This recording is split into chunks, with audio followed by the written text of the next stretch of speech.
জয় নিতাই, জয় গৌর, জয় জয় রাধা মদন গোপাল ভগবান কি জয়। আসুন আজকে আমরা আস্বাদন করব বৈশাখ মাসের শুক্লাপক্ষের একাদশী মোহিনী একাদশী ব্রতের মাহাত্ম্য।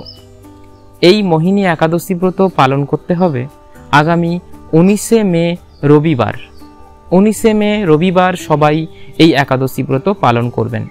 একাদশী ব্রতের দিন অবশ্যই পঞ্চ রবিশস্যকে সম্পূর্ণরূপে বর্জন করা উচিত। এছাড়াও একাদশীর দিন পরনিন্দা, পরচর্চা, মিথ্যা ভাষণ ইত্যাদি কার্যগুলো থেকে আমাদের সম্পূর্ণরূপে বিরত থাকা উচিত এবং যথাসম্ভব ওই দিন ভগবানের সেবা কার্য, তুলসী মহারানীর সেবা, গীতা, ভাগবত শাস্ত্র ইত্যাদি অধ্যয়ন, অর্থাৎ কি ভগবত সেবামূলক কার্যের মধ্যে একাদশীর দিন যুক্ত থাকা এবং প্রকৃতপক্ষে প্রত্যেক মানুষকে শ্রদ্ধা ও ভালোবাসা প্রদর্শন করা। একাদশী মানে হচ্ছে সংযম। সংযম শুধুমাত্র আহারের হয় না, সংযম নিজের আচরণ, নিজের ব্যবহারেও হয়। তাই নিজেদের ব্যবহার, নিজেদের আচরণকে আমরা এই একাদশীর দিন সংযম করব। বার, ব্রত, উপবাস প্রত্যেকটাই কিন্তু প্রকৃত মানুষ তৈরি করার জন্য। তাই আমাদের প্রকৃত মানুষ হওয়ার যে পন্থা, সেই পথে আগাতে হবে।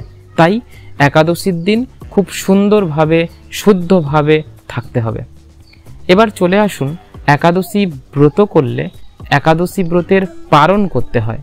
সঠিক সময়ে পালন করাটা অবশ্যই জরুরি। যারা একাদশী ব্রত করবেন তারা অবশ্যই সঠিক সময়ে পালন করবেন। যারা ভারতবর্ষের বিভিন্ন প্রান্ত থেকে দেখছেন তারা মন দিয়ে শুনবেন। তারা পালন করবেন সোমবার সূর্য উদয়ের পর থেকে সকাল 9:20 মধ্যে। আর যারা বাংলাদেশ থেকে শ্রবণ করছেন তারা পালন করবেন সূর্য উদয়ের পর থেকে 9:34 মধ্যে। তাহলে বুঝতে পারলেন পালনের সময়সূচি। আসুন আমরা এইবার একাদশীর মাহাত্ম্যকে আস্বাদন করি।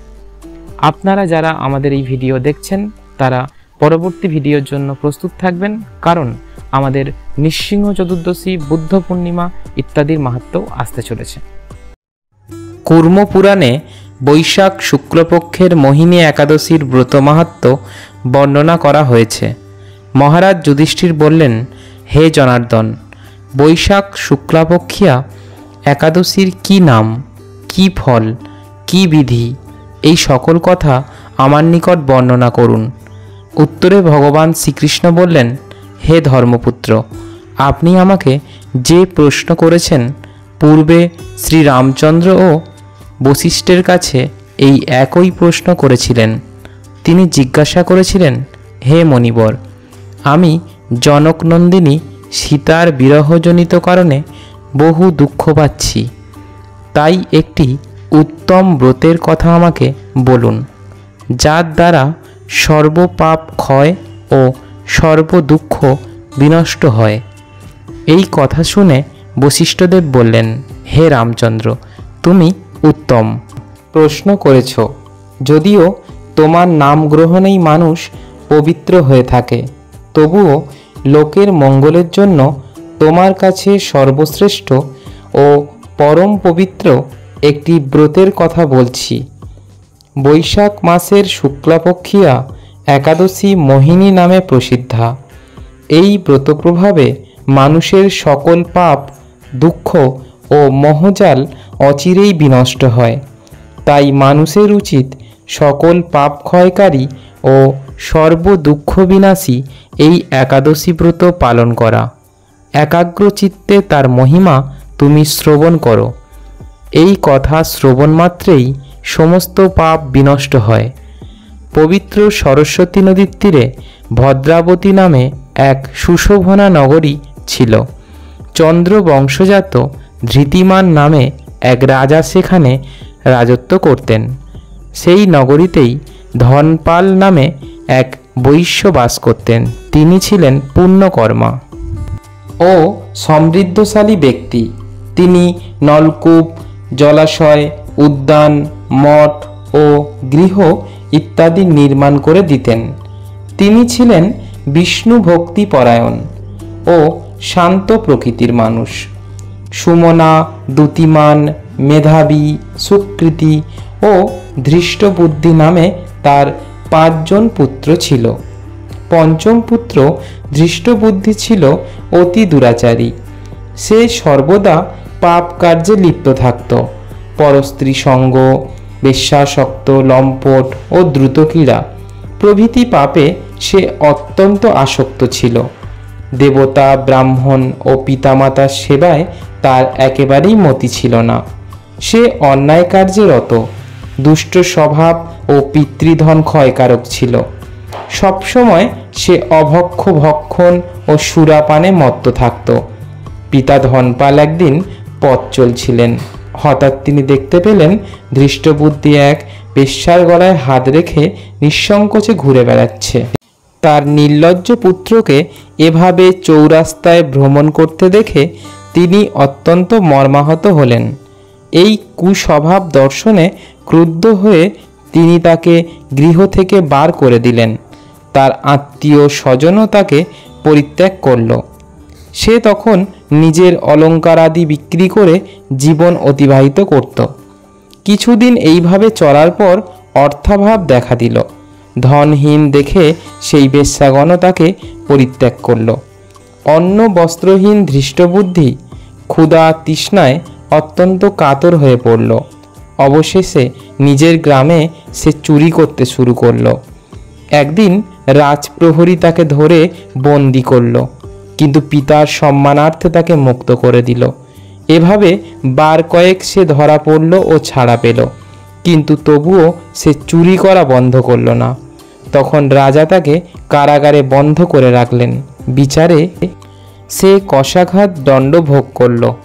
কারাভোগের পর অনন্য উপায়ে ধৃষ্টবুদ্ধি বনে প্রবেশ করল।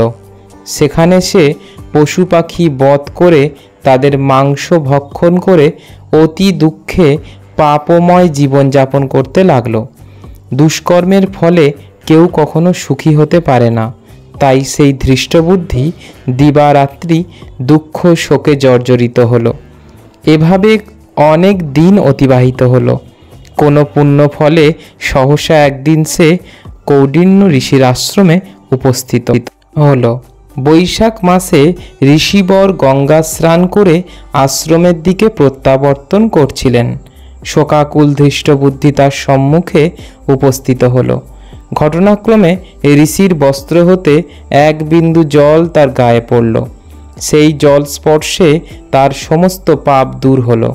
হঠাৎ তার শুভ বুদ্ধির উদয় হলো।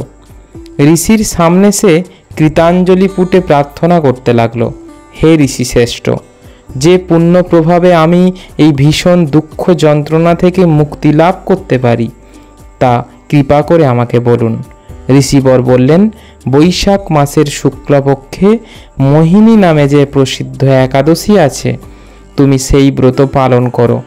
এই ব্রতের ফলে মানুষের বহু জন্মার্জিত পর্বত পরিমাণ পাপ রাশিও ক্ষয় হয়ে থাকে। মহামণি বশিষ্ঠ বললেন, কৌণ্ডিন্য ঋষির উপদেশ শ্রবণ করে প্রসন্ন চিত্তে ধৃষ্টবুদ্ধি সেই ব্রত পালন করল।